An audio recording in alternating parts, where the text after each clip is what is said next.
రాయితో నిన్ను చేసి చిట్టి మండపమేసి అడవికి పోయి పూలు పండ్లు రెచ్చినం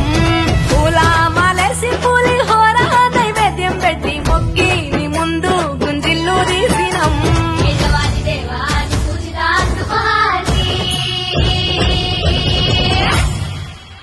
గజనన గణపతి గజముకుడే